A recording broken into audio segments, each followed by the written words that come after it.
할렐루야. 참 좋으신 하나님, 오늘도 우리와 함께 하십니다.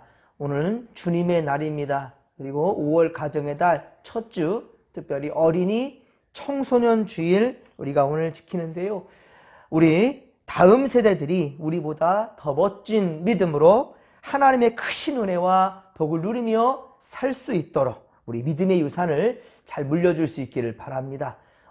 우리 여러분 때에서만 믿음이 끝나는 것이 아니라 다음 세대들이 우리 진목교회를 또 잘 지켜낼 수 있도록 여러분들 같은 마음으로 우리 아이들 칭찬해 주시고 또 우리 아이들의 좋은 말씀도 들려주시고 또 잘못할 때는 친부모처럼 혼도 내시고 그렇게 여러분 우리 아이들을 같이 함께 양육하는데 힘을 모아 주시기를 부탁드립니다. 그래서 우리 진목교회가 정말 주님 오실 때 가장 칭찬받는 그러한 교회로 세워질 수 있도록 여러분들 함께 해주시기를 부탁드립니다. 자, 오늘 주시는 말씀은 에스겔 29장 10에서 16절까지 말씀입니다. 계속해서 이집트에 대한 예언의 말씀입니다. 자, 이방 나라에 대한 하나님의 심판의 말씀 계속해서 우리가 보고 있는데요. 세상의 힘과 권력, 자, 세상의 힘과 권력은 하나님이 주시는 하늘의 것에 비하면 영원하지도 않고 가치 있는 것도 아니라는 겁니다. 그런데 사람들은 인생에서 가치 있는 것과 가치 없는 것을 구분해내지를 못하고 있어요. 그래서 하나님은 가치 없는 것으로 말씀했는데도 불구하고 하나님께서 가치 없다라고 말씀했는데도 불구하고 그것이 우리를 즐겁게 하고 우리 인생에 참 유익을 줄 알고 그것을 삶의 중심에 두고 있단 말입니다. 그래서 끊임없이 우리는 세상과 타협하고 있지요. 이스라엘에게 애굽은 의지할 만한 대상이 아니었습니다. 애굽이 자신들을 도와주면 바벨론으로부터 인한 고통에서 벗어날 것만 같았습니다. 하나님이 이스라엘에게 함께 하심에도 불구하고 내가 너와 함께 하시겠다라고 주님 말씀하는데도 불구하고 끊임없이 이스라엘 백성들은 이 이집트 또 아수르를 주변의 강대국만을 그렇게 바라보고 있었단 말입니다. 하나님을 의지하는 것이 아니라 세상의 힘의 논리에 따라가고 있습니다. 애굽을 의지의 대상으로 삼은 것입니다. 하지만 하나님은 이 애굽, 이 이집트가 다시는 이스라엘 족속의 의지가 되지 못할 것이다. 그렇게 만들겠다. 그렇게 심판하시겠다. 라고 주님 말씀하십니다. 하나님이 이 이집트, 이 애굽을 황폐하게 하시고 미약한 나라가 되게 할 것이다. 힘 한번 제대로 쓰지 못하는 미약한 나라가 되게 할 것이다 라고 말씀합니다. 애굽의 바로왕, 이 이집트의 파라오, 에스겔 29장 3절에서 또 9절에서 보았었죠. 나의 강, 이 나일강, 이 나의 강은 내 것이라. 내가 나를 위해서 내가 만들었다. 자, 이렇게 큰 소리 치면서 자신의 힘을 과시했단 말입니다. 교만을 떨고 있어요. 이것이 바로 이 왕에게 바로 이집트 왕에게 심판의 이유가 되었단 말입니다. 여러분, 우리도 마찬가지입니다. 우리가 창조주 하나님께 감사할 줄 모르고 교만한 모습의 만족감과 그리고 내 만족감에 그 즐거움을 얻고자 하는 우리 또한 역시 그러면 심판의 대상이 된다는 말입니다. 심판의 길로 향하고 있음을 우리가 알아야 될 것입니다. 우리뿐만이 아닙니다. 우리가 잘못된 길을 걸으면 우리를 바라보고 있는 우리 다음 세대들, 우리 자손들도 절대로 옳은 길로 갈 수가 없지요. 우리가 잘못된 길을 보여주고 있는데요. 여러분, 그러하기에 오늘 우리는 또한 올바른 길을 걸어야 될 것이고 바른 믿음을 가지고 나아가야 될 것입니다. 이것이 여러분 그렇습니다.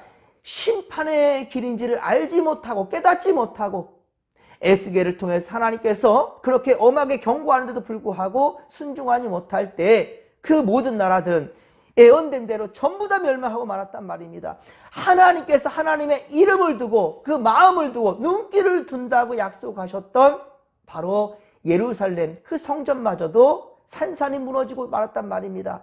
그것도요, 다른 나라들은 이렇게 한 번의 공격으로 끝났는지 몰라도 예루살렘은요, 몇 차례 공격? 3차례 공격을 받아요. 바벨론으로부터 1차, 2차, 3차 포로. 그래서 그렇게 끌려간단 말입니다. 그리고 와르르 완전히 예루살렘은 무너지게 되었단 말입니다. 그렇습니다, 여러분. 여러분, 그리고 오늘 13, 14절에 보면 하나님은 애굽 땅, 이 애굽 땅을 황폐하게 할 것이라고 말씀하시면서 그 기간을 몇 년으로 지금 정하셨습니까? 40년이라고 정했습니다. 그리고 40년 끝에 자, 하나님이 어떻게 하신대요? 다시 만민 중에 흩으신 애굽 사람들을 모으신답니다. 흩어진 이 민족들을 다시 모으시겠다라고, 그래서 고국 땅으로 돌아오게 하겠다라고 주님은 말씀하셔요. 여러분, 한 번 황폐하게 하신 애굽을 다시, 이집트를 다시 모으신다라는 거예요. 고국 땅에 돌아오게 하시겠다고 한다면, 그러면 예루살렘처럼, 이스라엘처럼 회복시키겠다라는 그런 말씀일까요? 여러분, 그거 아닙니다. 고국 땅으로 돌아가는 것은 맞는데, 하지만 미약한 나라가 되게 할 것이다 라고 말씀합니다. 미약한 나라가 된다. 여러분, 다시는 다른 나라들 위에 스스로 높이지 못할 것이라고 말씀하지요. 다른 나라들을 또한 다스리지도 못하게 될 것이다 라고 말씀합니다. 이것은 세상의 강함이 얼마나 헛된 것인지에 대해서 똑똑히 보여주겠다라는 것입니다. 애굽의 바로 왕이 강들 중에 누운, 자, 무엇으로 표현됐습니까? 악어라고 했지 않습니까? 이 악어로 묘사될 정도로 강한 힘을 가진 그런 나라였지만 결국에는 미약한 나라가 될 뿐이다라는 것입니다. 이것이 하나님 손 아래에 있는 바로 세상의 실상입니다, 여러분. 그러나 세상은 언제나 어떻습니까? 그럼에도 불구하고 애굽을 부러워합니다. 이집트를 부러워하고 있어요. 바로 이건 이스라엘 백성들이 애굽에서 벗어났지만 출애굽했지 않습니까? 출애굽했음에도 제일 먼저 맞닥뜨린 바로 홍해바다 앞에서 어떻습니까? 원망하지요. 모세와 아론을 향해서 원망하면서 죽이려고 들어요. 막 달라들어요. 왜 우리를 애굽에서 건져냈냐고. 언제는 이집트에서 그렇게 종살이하며 고통 속에 울부짖으며 하나님께 살려달라고 했잖아요. 그래서 하나님은 모세를 세우시고 아론을 세우셔서 약속의 땅 가나안까지 인도하시는데, 그런데 그 길을 가는 가운데에 홍해바다를 맞닥뜨리고, 그리고 갈 때에 물이 써서 먹지 못하고 물이 없어서 또 고통 속에 있는 그런 순간들이 계속해서 있었단 말입니다. 여러분, 우리 인생 가운데 꽃길만 걸으면 얼마나 좋겠습니까? 그렇죠? 형통한 길만 걸으면 얼마나 좋겠습니까? 하지만 우리 믿는 사람이라 하여서, 하나님을 믿는 사람들이라 하여서 우리가 최소한 감기 한 방 안 걸리고 삽니까? 여러분, 때때로 닥치는 환난과 고난들 얼마나 많습니까? 내 뜻대로 되지 못할 때가 얼마나 많습니까? 그러나 여러분, 하나님이 한번 우리를 자녀 삼아 주셨다 한다면 죽이 되든 밥이 되든 하나님께서 우리 인도하시는 대로 여러분, 세상 보지 말고 고통과 문제만 보지 말고 하나님을 보며 오직 믿음으로 극복하고 순종하며 주님을 신뢰하며 나아갈 수 있기를 주님의 이름으로 간절히 축원합니다. 이스라엘 백성들 하나님 택하신 백성이잖아요. 그렇다면 끝까지 하나님 인도하신 대로 맡기고 그렇게 나아가야 될 텐데 가는 곳마다 계속해서 원망과 불평이란 말입니다. 그리고 세상에 자신들을 괴롭게 하였던 이집트, 이 애굽을 그리워하고 있어요. 그곳에서 우리 있었단다면 우리 풍족하게 먹을 수는 있다. 이건 지금 먹지도 못하고 있지 않느냐, 마실 물도 있지 않지 않느냐 라고 원망하고 있단 말입니다. 여러분, 애굽을 40년 동안 황폐하게 하신다라는 것, 자, 이것도요 40년 광야 생활, 지금 이 이집트를 40년 후에 멸망시켰다 이런 표현보다는요, 이스라엘아 똑똑히 들으라 라는 말씀을 이집트를 통해서 말씀하고 있는 거예요. 그러니까 40년 광야 생활을 했거든요. 이집트에서 출애굽, 그러니까 이집트에서 나와서 이 40년 광야 생활을 하게 된 이스라엘 백성들, 자, 이스라엘 백성들 똑똑히 들으라 라는 말씀을 지금 비유적으로 하신 말씀입니다. 이것을 애굽을 심판하시고 40년 동안 황폐하게 하신다라는 것으로 말씀하고 있는 거예요. 그렇습니다. 하나님은 애굽을 미약한 나라가 되게 하셔서 이스라엘 족속의 의지가 되지 못할 것이라고 말씀하시는데, 그러면 하나님의 나라는 과연 여러분 미약한 나라일까요? 하나님의 나라가 과연 미약한 나라일까요? 아니면 강한 나라일까요? 마태복음 13장 31에서 32절, 마태복음 13장 31에서 32절에 보면 이렇게 말씀합니다. 또 비유를 들어 이르시되 천국은 마치 사람이 자기 밭에 갖다 심은 겨자씨 한 알 같으니, 겨자씨 한 알, 눈에 보이지도 않고 찌그만한 거 있어요. 이 겨자씨 한 알 같으니 이는 모든 씨보다 작은 것이로되 자란 후에는, 그런데 작은 것이었지만 그것이 자란 후에는 어떤가? 풀보다 커서 나무가 되매 공중의 새들이 와서 그 가지에 깃들게 된다라고 그렇게 말씀합니다. 여러분, 우리는 지금 미약하고 부족할 수 있어요. 하지만 우리 마음에 주님을 모시고 살아가며 주님을 온전히 믿고 순종하며 말씀대로 살고자 한다면 우리는 지금은 미약하지만 여러분, 정말로 우리가 많은 사람들을 두렵게 할 정도로, 부러움에 살 정도로 그렇게 하나님께서는 번성케 하실 것이고 성공된 인생을 살게 하신다는 사실 여러분 믿으시기 바랍니다. 정말 중요한 것은 이 땅에서의 부귀영화가 아닙니다. 우리 하나님께서 예비하신 하나님 나라에 들림받을 수 있다는 거예요. 이것은 돈으로도 못 갑니다. 힘으로도 못 갑니다. 지식으로도 못 갑니다. 오직 무엇으로 갈 수 있어요? 믿음으로 갈 수 있습니다. 할렐루야! 여러분, 이거 절대로 잊지 않길 바랍니다. 여러분들의 절대로 믿음을, 여러분의 삶을 작다고 여기지 마십시오. 예, 하나님께서 함께 하시고요. 우리의 아버지가 누가 되십니까? 하늘 아버지가. 우리 하나님이 우리 아버지가 되신다는 말이에요. 그런 백을 가졌습니다. 우리는 이 땅에서의 삶이 전부로 한다면 당연히 떵떵대고 사는 사람들이 중심이 될지도 모르겠지요. 하지만 이 땅에서 오래 살아봤자 100년 살겠습니까? 100년 산다 할지라도 여러분 몸 자연스럽게 거동할 수 있겠습니까? 여러분, 절대로 이 땅에 여러분 정을 두고 그리고 이것이 전부라고 생각하면서 여러분 교만해하지 않기를 바랍니다. 이 땅에 탐욕의 마음을 품는 것이 아니라 하나님 나라를 소유할 수 있는 마음을 품고 살아가는 믿음의 권속들이 다 되시기를 주님의 이름으로 간절히 축원합니다. 예수님 말씀하신 천국은 외적 조건으로 따질 수 없다는 거예요. 그것을 따진다면 겨자씨 한 알로 비유될 정도로 아주 미약한 나라입니다. 이 애굽을, 이 이집트를 미약한 나라로 만든다 했잖아요. 그런 미약한 나라에서 그냥 만족하고 끝날 것입니다. 그래서 애굽과 같은 세상을 그리워하는 사람들에게는 오히려 실망하게 되고 조종당하게 될 것입니다. 우린 그것을 예수님의 십자가에서 우리는 똑똑히 또한 보지 않았습니까? 십자가에 달리신 예수님, 십자가에 달리신 예수님은 무시와 조롱을 받았습니다.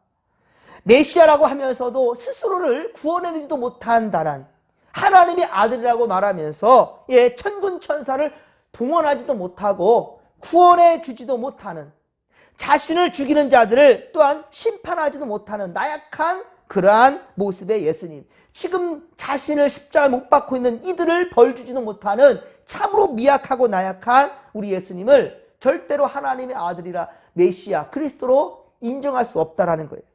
그렇습니다. 우리가 바라는 현실은 애굽처럼 사는 것, 남부러울 것 없이 사는 것, 이것을 우리가 두고 살아가는 것, 이게 우리 삶의 또한 포커스가 되고 있다는 것. 그렇단다면 예수님의 십자가의 죽으심은 어리석음이고요. 그리고 정말로 예수님의 구원이라는 자체도 가치 없는 것으로 치부되고 말 것입니다. 두로와 바벨론과 아수르처럼 부유와 힘을 가지는 것, 그것이 삶의 기쁨과 즐거움의 조건으로 생각한다면 여러분 아직도 예수님의 십자가의 은혜를 알지 못하는 자들이라는 것이에요. 구원받은 확신이 없는 자들이에요. 여러분, 그 세상의 가치에서 벗어나시기를 바랍니다. 십자가의 은혜를 사모하시고, 여러분 삶의 중심이 바로 주님의 은혜요 십자가의 사랑이 되기를 주님의 이름으로 간절히 축원합니다. 지금 에스겔을 통해 예루살렘을 비롯하여 암몬, 모압, 에돔, 블레셋, 두로와 시돈, 그리고 이 이집트, 이 애굽까지 죄악을 낱낱이 밝히면서 그리고 마지막 심판의 때를 지금 에스겔은 예언하고 있지만 누구 하나 귀담아 듣질 않았습니다.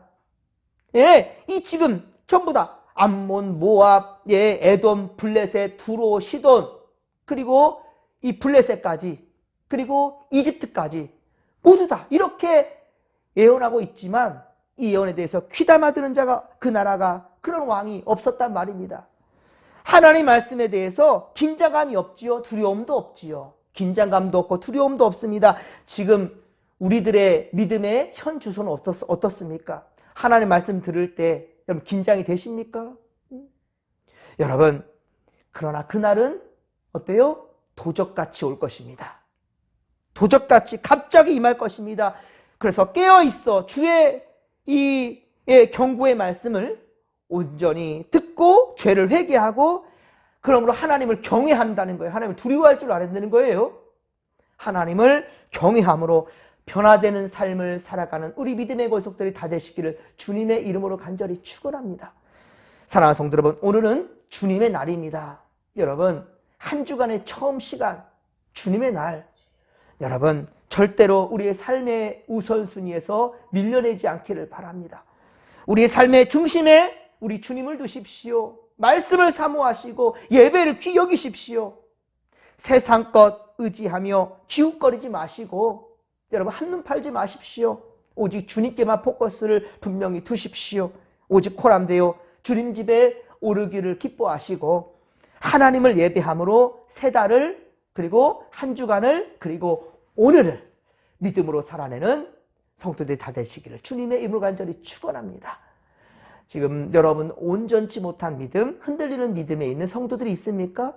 여러분 연약한 이들이 있습니까? 아직 예수를 영접하지 못하는 이들이 있습니까? 방황하는 이들이 있습니까? 여러분 오늘 이 시간만큼은요, 나를 위한 기도보다는 이웃을 위한 기도요, 우리 다음 세대들을 위한 기도의 시간이 되었으면 좋겠습니다.